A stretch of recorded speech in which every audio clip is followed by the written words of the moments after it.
Hi, welcome to Creating with Snerry. This is where I share my creative journey. Today I'm going to show you how to make an easy and simple balloon garland.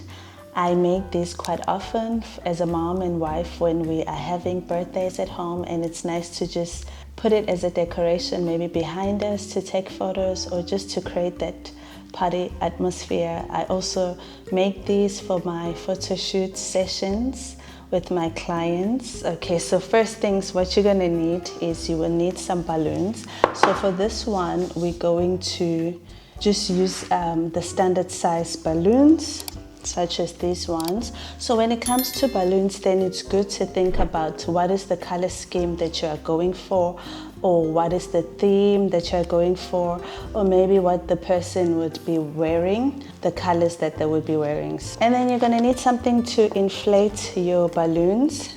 So you can go for this inexpensive option, which is like a balloon pump. I remember when I bought one of these in South Africa, it was 150 back then, which is about €7. Or you can use like an electric one. A nice thing with this inexpensive one is that it gets the job done, and also if you are worried about power cuts, then you don't need to worry about electricity when it comes to this one. And then you're gonna need a string to tie your balloons together with.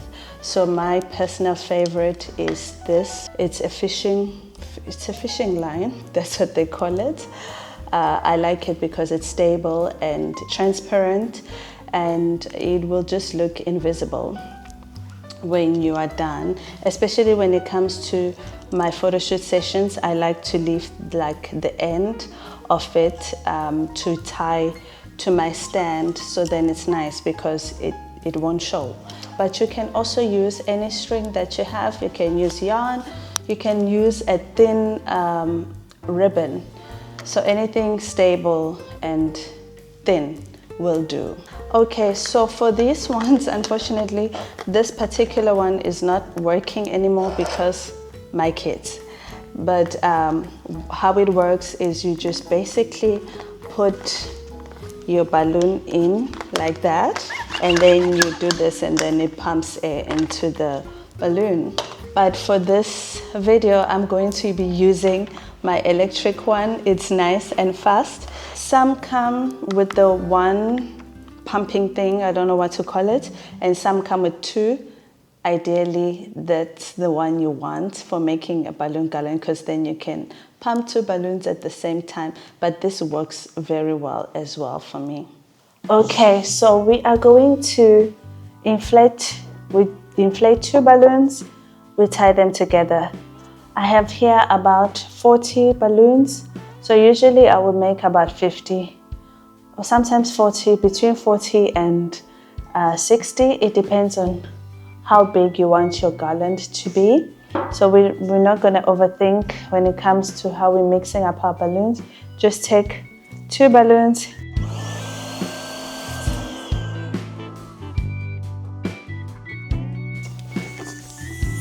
So I'm just putting it in between my fingers just to hold it, just to prevent the air from escaping.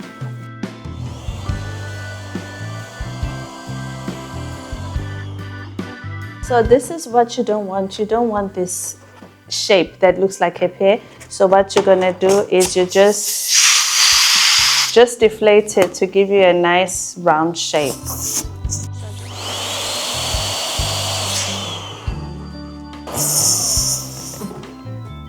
And then I'm going to, so just tie it once and twice to secure. So just your normal, I'll probably also show a close-up. So that's our first pair. So this one is a bit of a bigger one than the normal standard size, but I'm just using what I have left over at home.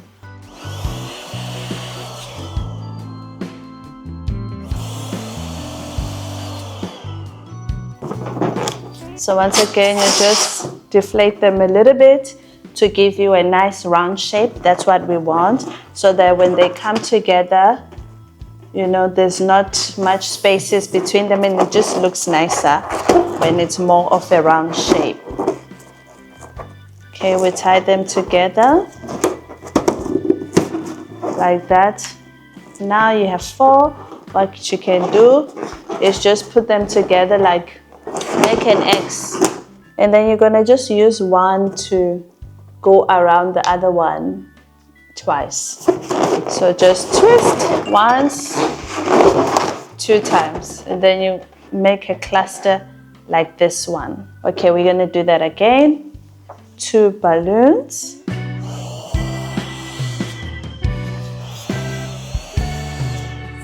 Once again, we want to avoid the pear shape, so we're just going to, you just press it down whilst allowing some air to escape. Make sure it's nice and round. Same thing with this one. And then we tie them together. Like I said, we're not going to overthink it when it comes to the colors. Honestly, I'm also just using what I have right now. I always have balloons at home lying around.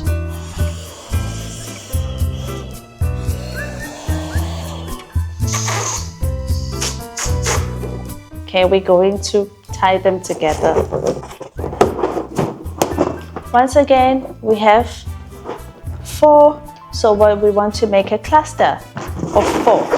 So you can just take 1, 2, if you like you can even go 3 times, then you have this, a cluster of 4 balloons. Okay, then we're going to keep doing that. So right now we have 8, so we'll keep doing that maybe 5 more times.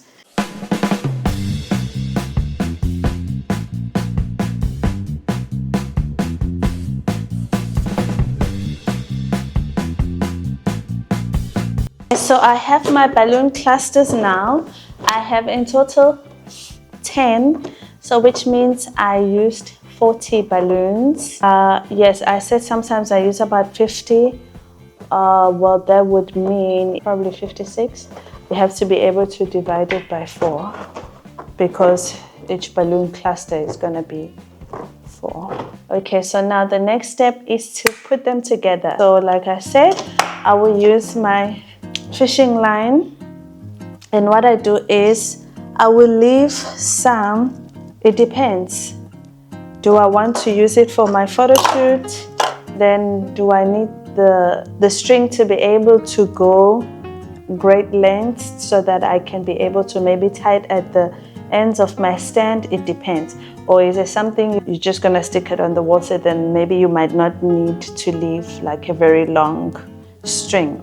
So I'm just going to leave about this much. We are going to take our string and we're going to just tie it twice around one of the balloons. Okay, then now we take the balloon, trying to join them together, right?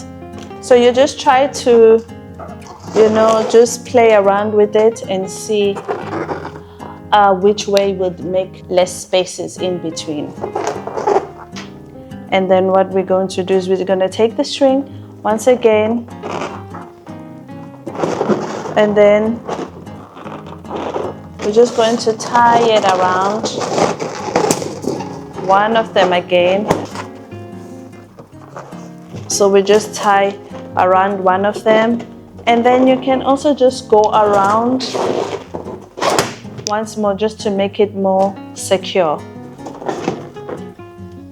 As you can see already, we are starting to get something. So the trick is not to overthink this, but that doesn't help much. So I'm going to try and explain it in a very simple way that you can understand. So right now we've got the string at the end of our balloons, right? So now what we want to do is we want to join another cluster of balloons to the other ones.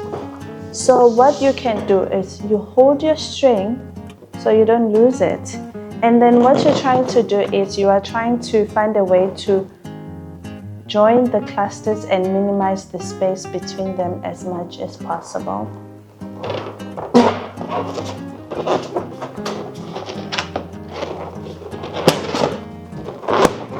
So I'm still holding, I'm just looking, and I feel like I like how close they are. So I keep them close, and what's helping me to keep them close is that I'm pulling the other balloons with the string, and then I'm pushing with my hand on this one.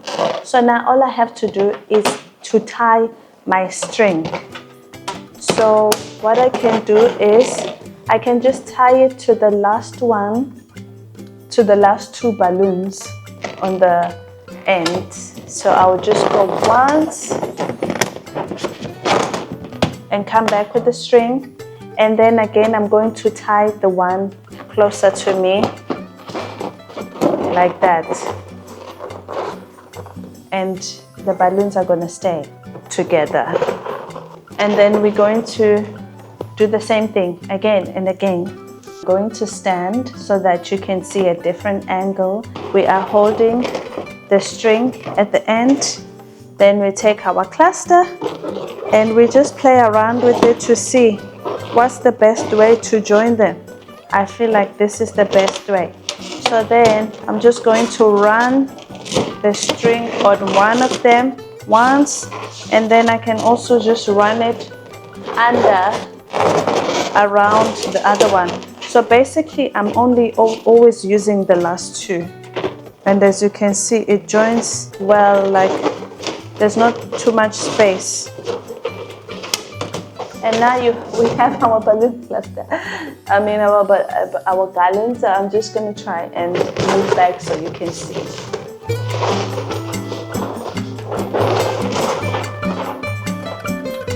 At this point also what will help is you can always just move around the balloons around just to try and close the spaces. And remember, that's why I said I love this fishing line, because what it does is it's more transparent and it's very thin, so then it doesn't really show. You see, if you can see it here, you can just move the balloon down.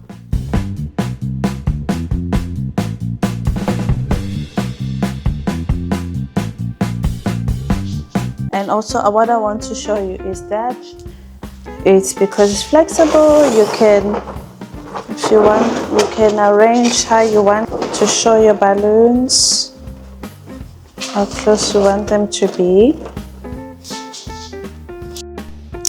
Okay, so I used my clamps to clamp the fishing line to the backdrop stand. This is the other side. If you like, you can just tie it around, and if you want to stick it to the wall, you can use masking tape like how I did. This is the masking tape, and this is how it looks once you stick it onto your wall. Please subscribe and like this video. Thank you for watching.